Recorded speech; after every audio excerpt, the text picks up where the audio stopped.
Hi friends, welcome to our channel. நம்ம இன்றைக்கி இந்த வீடியோவில் என்ன பார்க்க போகிறோன்னா, கருவாட்டு குழம்பு எப்படி பண்ணலான்னு பார்க்கலாம். ஒரு வாணலில் எண்ணெய் ஊற்றி கடுகும் வெந்தயமும் போட்டு பொரிஞ்சோடனே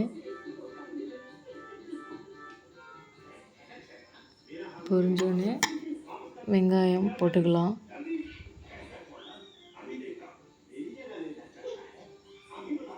வெங்காயத்தை போட்டு அது நல்லா பொன்னிறமாக வதக்கணும்.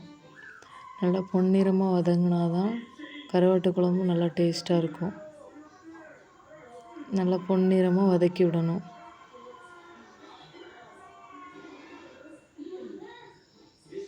கொஞ்சம் கருவேப்பிலை போட்டுக்கணும். கருவேப்பிலை போட்டு நல்லா கிண்டி விடணும். அதோட ஃப்ளேவர் அப்போ தான் அதில் நல்லா இறங்கும். அப்புறம் தக்காளி 3 பழுத்த தக்காளி இதில் சேர்த்துக்கணும். சேர்த்து அதையும் நல்லா கிண்டி விடணும். தக்காளி நல்லா மசிஞ்சாதான் கருவாட்டு குழம்பு ருசியாக இருக்கும். உப்பு கொஞ்சம் போட்டுக்கணும். அதையும் நல்லா போட்டு கிண்டிட்டு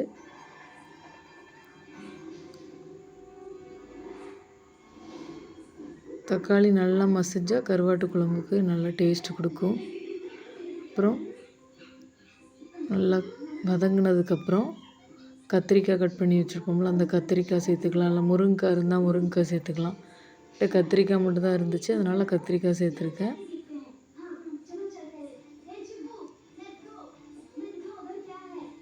கத்திரிக்காய் நல்லா வதக்கி விடணும். அந்த எண்ணெயில் அந்த கத்திரிக்காயோட நிறம் மாறணும். கொஞ்சம் மாறினா அந்த கத்திரிக்காய் டேஸ்ட்டாக இருக்கும். அப்புறம் கொஞ்சம் குழம்பு மிளகாய்த்தூள், மஞ்சத்தூள், மல்லித்தூள் 3 போட்டு நல்லா கிண்டி விடணும். நல்லா கிண்டி விட்டதுக்கப்புறம் மசாலாவோட பச்சை வாசம் போகிற அளவுக்கு நல்லா கிண்டி விடணும். கத்திரிக்காய் பார்த்திங்கனாலே தெரியும், ஃபுல்லாக நல்லா வதங்கியிருக்கு. அப்போ தான் அது இந்த கருவாட்டு குழம்புல அந்த கத்திரிக்காயோட டேஸ்ட்டு சூப்பராக இருக்கும். நல்லா வதங்கினதுக்கப்புறம் பாத்திரத்தில் புளி ஊற போட்டு வச்சுருந்தேன். அந்த புளியை நல்லா கரைச்சி கொஞ்சம் ஊற்றிக்கணும். உங்களுக்கு புளிப்புக்கு தகுந்த மாதிரி. இப்போ 2 தக்காளி போட்டிங்கன்னா கொஞ்சோண்டு புளி மட்டும் போட்டால் போதும். 4 தக்காளினா அதோட கொஞ்சம். ஒரு மிக்ஸி ஜாரில் தேங்காய், சீரகம், வத்தல், வெங்காயம் போட்டு அரைச்சி வச்சுருக்கேன். அதையும் இது கூட ஆட் பண்ணிக்கலாம். ஆட் பண்ணி அதை நல்லா கிண்டி விட்டுட்டு அந்த அரைச்ச மிக்ஸி ஜாரில் கொஞ்சம் தண்ணி ஊற்றி அதையும் இது கூட ஆட் பண்ணிக்கணும்.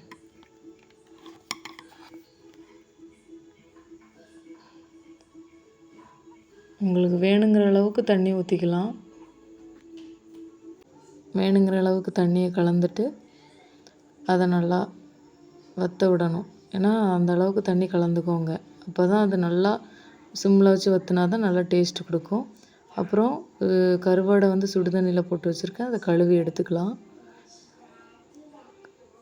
இந்த கருவாடை கொதிக்கும் போதே போட்டுருங்க. இந்த கருவாடு கரையிற கருவாடாக இருந்தால் கொஞ்சம் லேட்டாக சேர்த்துக்கலாம்.